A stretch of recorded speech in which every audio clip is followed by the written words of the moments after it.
نحمده ونصلی علی رسولہ الکریم۔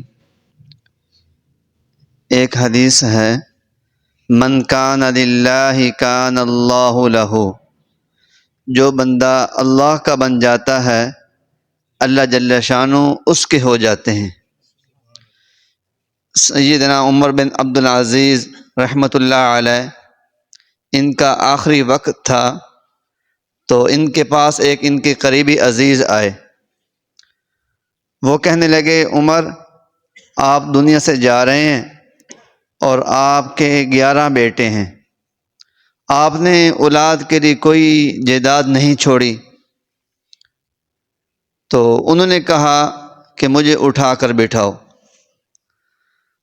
تو لوگوں نے ان کو اٹھا کر بٹھایا، تو کہنے لگے، میں نے اپنی اولاد کو نیک بنایا ہے، اگر میری اولاد نیک رہی تو اللہ کا وعدہ ہے وَهُوَ يَتَوَلَّى الصَّالِحِينَ، اللہ جل شانہ نیک لوگوں کے مددگار ہیں۔ اگر میری اولاد نیک نہ رہی تو پھر مجھے بھی ان کی ضرورت نہیں۔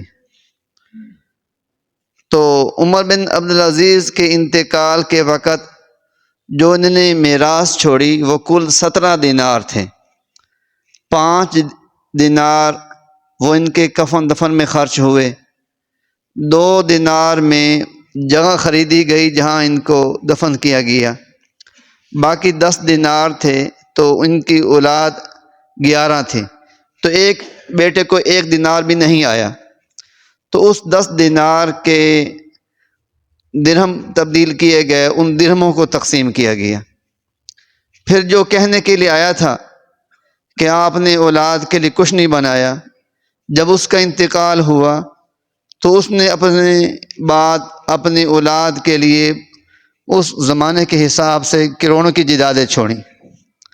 تو لوگوں نے دیکھا عمر بن عبدالعزیز رحمہ اللہ کا ایک ایک بیٹا ایک دن میں اللہ کے راستے میں 500 گھوڑے صدقہ دیا کرتا، اور جو کہنے کے لیے آیا تھا اس کی اولاد بھیک مانگتی تھی، دمشق کی مسجد میں سیڑھیوں پر بیٹھ کر بھیک مانگتی تھی۔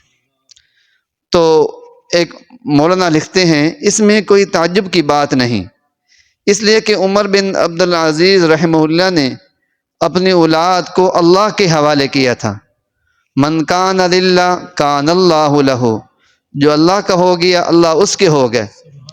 اور جو کہنے کے لیے آیا تھا اس نے اپنی اولاد کو دنیا کے حوالے کیا تھا، اللہ کے حوالے نہیں کیا تھا، دنیا کے حوالے کیا تھا، تو جب دنیا کے حوالے کیا تھا تو دنیا نے اس کو برباد کر دی۔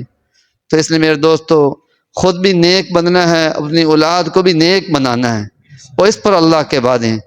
تو اللہ جل شانہ جو کچھ کہا سنا ہمیں عمل کرنے کی توفیق عطا فرمائے۔